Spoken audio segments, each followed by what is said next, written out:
Sup guys, Laura here with STP. Your October test is right around the corner. So let me know how much you've been studying, because I have a feeling if you're watching this video right now, a lot of you guys are cramming last minute, which literally gives me anxiety. So go ahead and type cram in the comments below if you're one of those crammers. Otherwise, please inspire everybody out on YouTube and let us know what your prep plan has consisted of if you've actually been studying for quite a while. All right, in this video, for you crammers or even for you studiers, I'm going to give you 10 last minute tips that I think are going to be valuable and help you pick up some extra points on test day.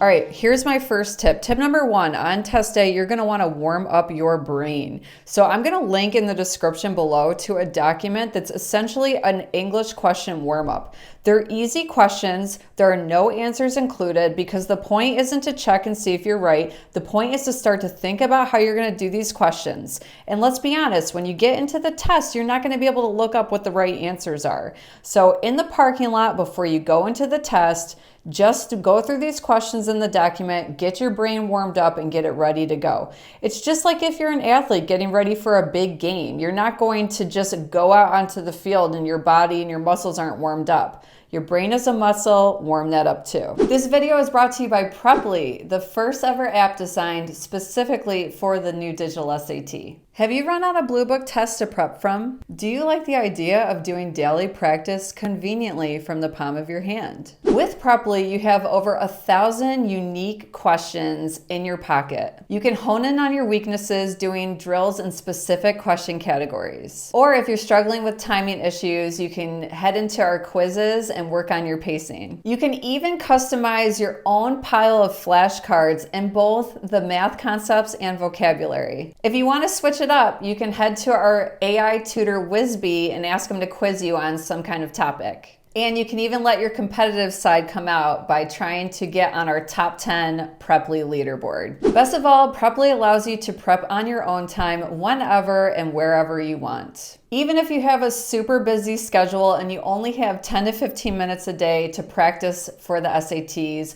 Preply has you covered. What I really like most about Preply are simple to understand answer explanations.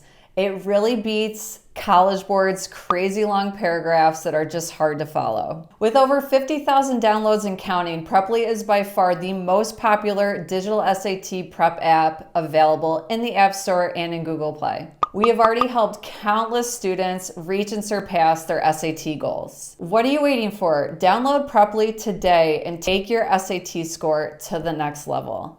I will link it up here right now and put it down in the description below. All right, tip number two, and I feel like this is common sense, but please guys, don't leave anything blank. You are not penalized for guessing. So if you even are on a math question where you have to enter in an answer and it's not multiple choice, put down the number 3 if you have no idea. I have seen 3 come up as the right answer more than any other number historically on the SAT. Tip number 3, I want you to skip to number 15 on the English modules and do all the quicker, easier questions first. This will also warm up your brain and save the harder, more time-consuming reading questions for last. Do you know what we found statistically separates students who score in the top 2 or 1% from the students that don't?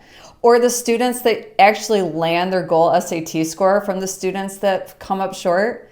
It's actually whether or not you subscribe to this channel. So if you haven't yet, do something really good for yourself today. Smash the subscribe button and notification bell below, because I come out with helpful tips and tricks every single week to help you master the SAT. Tip number 4, if you're on a math question and you're unsure, what I want you to do is guess a middle number in the range. A middle number in the range has a higher likelihood of being correct than picking something on the outside. Tip number 5, when you have a problem with variables in the question and variables in the answer choices, sometimes it's easier to actually use a strategy called nice numbers.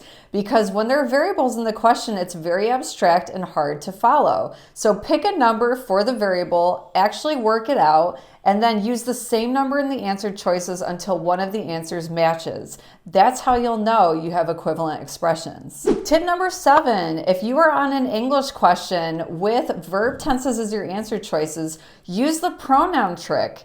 You can determine right away if you're on a subject-verb agreement question if the pronoun trick works. So essentially what you'll do is you'll go through all the verb tenses using he or they. So you'll find that there may be one singular tense and there may be 3 plural tenses or vice versa. The answer is going to be the one that's different from the group. Tip number 8, you want to look for 3 wrong answers on the reading questions instead of 1 right answer.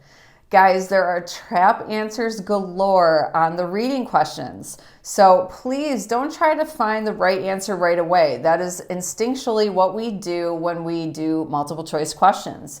Instead, I want you to think critically about each answer choice and ask yourself, what is wrong with this answer choice? A common type of wrong answer will be a half right, all wrong. Essentially what that means is the whole first part of the answer choice will be right, and then the second part will be wrong. So please don't fall in love with the first answer choice. Please read it the whole way through.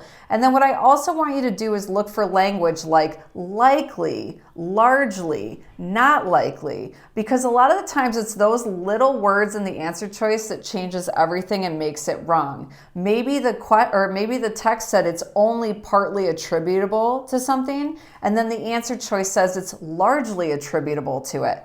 That makes it wrong. Don't pick it. If you're liking this video so far, show me some love, hit the like button below. Tip number 9, you're gonna wanna mark questions you're stuck on to come back to. This is especially important on Module 2 Math if you get the harder second module.